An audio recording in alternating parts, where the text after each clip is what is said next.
Itu begitu sampai di Malangbong, ngantuk tuh supir, terkantuk-kantuk sampai si kepalanya itu nempel ke setir mobil. Saksi yang duduk di kursi tengah itu melihat, waduh, pada panik semua tuh si mobil. Pengarsa Abah duduk di depan di sebelah supir. Kelihatannya tidur juga. Pengarsa Abah kelihatan tidur, supirnya palanya udah nempel kena setir. Tapi jalanan dari Malangbong sampai ke Pamoyanan aja itu kan kelokannya, wih, normal jalan mobil mah kelok-kelok itu. Waktunya belok-belok, waktunya ngerem dia ngerem, waktunya ngeles tuh mobil. Mobil bid'ah ya. Padahal itu mobil yang punya, yang nyetir, yang bawa mobilnya itu yang bilang ke Abah ahli bid'ah dan bilang Suryalaya itu negeri bid'ah, tapi dia kedapetan kebagian karomah pengarsa Abah. Sampai ke Suryalaya kira-kira sebelum masuk gerbang itu, ya setelah kampus kalau sekarang turun sebelum masuk. Nah, begitu mau nyampe, pengarsa Abah bangun, kelihatan nama yang di kursi tengah itu, Abah juga tidur. Setelah bangun ditepak pundaknya, po, bangkak gitu. Begitu melihat udah tulisan kata Suryalaya itu, gerbang itu, dia langsung pegang setir sambil bengong dia masuk ke dalam itu. Abah turun, beliau turun, dan setelah itu beliau taubat dan minta ditalkin oleh pengarsa. Dan dari semenjak itu sampai sekarang ini orang jadi pejuang, jadi muharib thariqah Suryalaya. Tuh.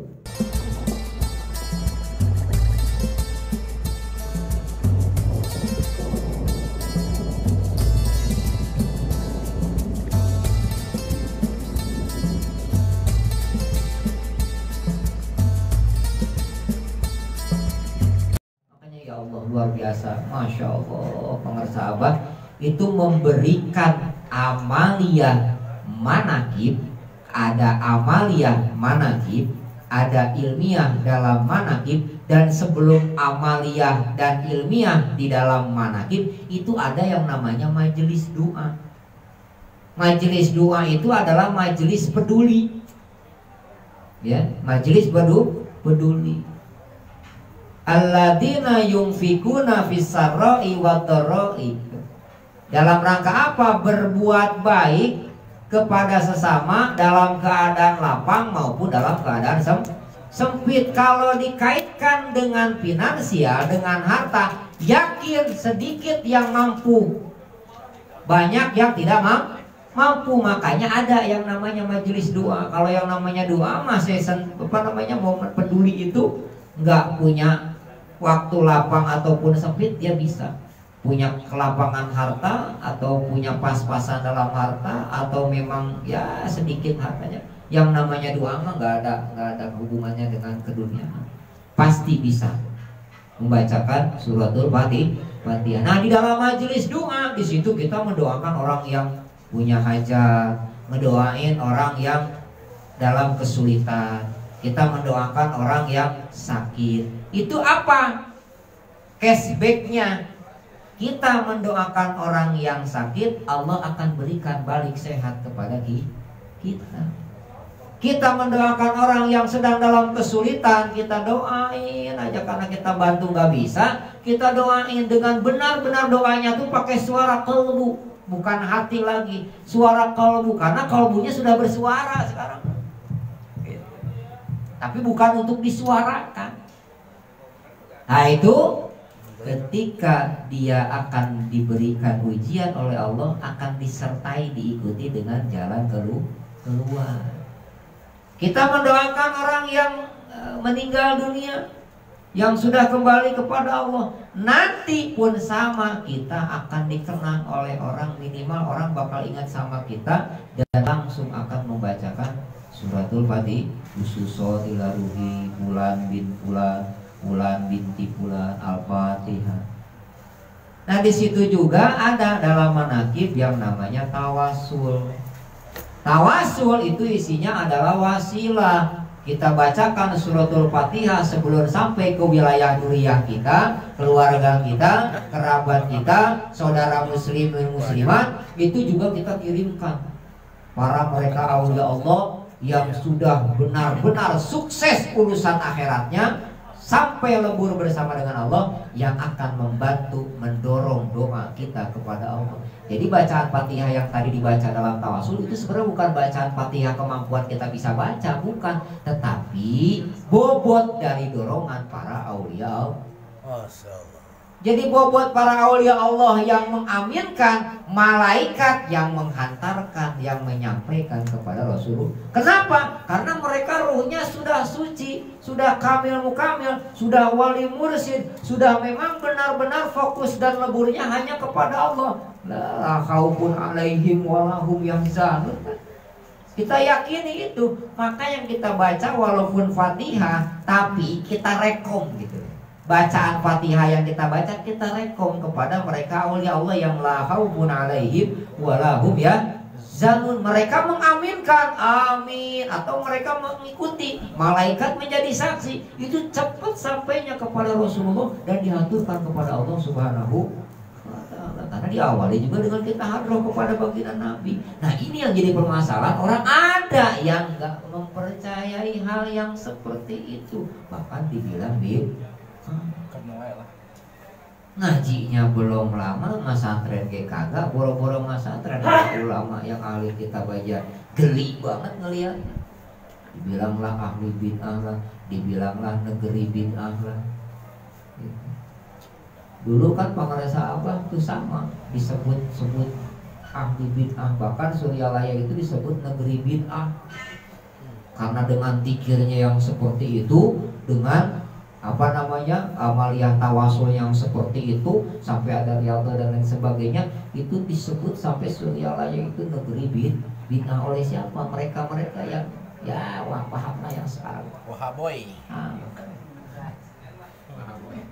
Tapi akhirnya pengarasa apa? Ikut kepada mobil pemilik dari yang bilang kepada Abah itu ahli bid'ah dan Suryalaya negeri bid'ah. Tolong saya ikut antar ke Suryalaya, ke Tasik, diantar sama mobil yang tadi ngomong. Saya nggak mulai nyebutin nama orang. Itu begitu sampai di Malangbong, ngantuk tuh supir, terkantuk-kantuk sampai si kepalanya itu nempel ke setir mobil. Saksi yang duduk di kursi tengah itu melihat, waduh, pada panik semua tuh si mobil. Pengarasa Abah duduk di depan di sebelah supir. Kelihatannya tidur juga. Pengarasa Abah kelihatan tidur, supirnya palanya udah nempel kena setir. Tapi jalanan dari Malangbong sampai ke Pamoyanan aja itu kan kelokannya, wih, normal jalan mobil mah kelok-kelok itu. Waktunya belok-belok, waktunya ngerem dia ngerem, waktunya ngeles tuh mobil. Mobil bid'ah ya. Padahal itu mobil yang punya, yang nyetir, yang bawa mobilnya itu yang bilang ke Abah ahli bid'ah dan bilang Suryalaya itu negeri bid'ah, tapi dia kedapetan kebagian karomah pengarasa Abah. Sampai ke Suryalaya kira-kira sebelum masuk gerbang itu, ya setelah kampus kalau sekarang turun sebelum masuk. Nah, begitu mau nyampe, pengarasa Abah bangun, kelihatan nama yang di kursi tengah itu, Abah juga tidur. Setelah bangun ditepak pundaknya, po, bangkak gitu. Begitu melihat udah tulisan kata Suryalaya itu gerbang itu, dia langsung pegang setir buru-buru sambil bengong dia masuk ke dalam itu. Abah turun, beliau turun, dan setelah itu beliau taubat dan minta ditalkin oleh pengarasa Abah. Dan dari semenjak itu sampai sekarang ini orang jadi pejuang, jadi muharib thariqah Suryalaya. Tuh, itu yang ahli ngebid'ahin aja begitu, ini yang barunya. Makanya karomah mursyid mah nggak kelihatan dan memang tidak pernah diperlihatkan, bukan tontonan dan bukan untuk dipertontonkan, malah kalau bisa disembunyikan, tetapi ada hasil di situ. Itu ya. Kita kadang-kadang baru dapat sesuatu yang ya itu dong selege gitu. Wih, omah sih udah lah. Buat apa sih? Itu mah apa ya? Kalau di dalam ahli-ahli sufi, orang-orang tasawuf itu yang begitu-begitu karomah itu ibarat sebuah mainan aja. Anak kecil kasih mainan gitu loh. Kasih mobil, tapi mobilan,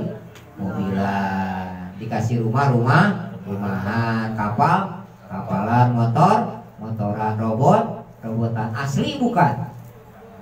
Kalau mobil-mobilan asli bukan mobilnya. Bukan. Jadi cuma buat mainan aja. Buat apa? Support, motivasi supaya dia lebih naik lagi, lebih in lagi, lebih semangat lagi muraqabahnya kepada Allah. Jadi dikasih hiburan sama Allah. Anak kecil dikasih mainan seneng gak sih? Kita punya anak, sayang gak kita kira-kira sama anak? Gitu anak ngerengek, anak apa minta apa, kira-kira kita walaupun gak mampu, belum ada kemampuan, terbatas kemampuan kan gak ada, itu kira-kira kita akan berjuang gak, mengusahakan gak tuh anak minta sesuatu kita kasih? Nah, ketika dikasih anak itu seneng gak? Allah pun begitu kepada kekasihnya. Kekasihnya ngerengek minta, ya Allah bla bla bla, atau nggak minta sama sekali yang namanya kekasih Allah. Tapi Allah punya anak, Allah Rahman dan Rahimnya, Allah dikasih. Senang nggak kira-kira dikasih begitu? Bukan puan-puan doang, lewat dah puan-puan udah. Alhamdulillah. Nah itu semuanya adalah reward, Pak. Reward apa? Reward dari amal-amal yang kita amalkan, yang kita rekomkan, yang kita usulkan, yang kita tawasuli, ya. Jadi kita wasilah oleh mereka para aulia Allah.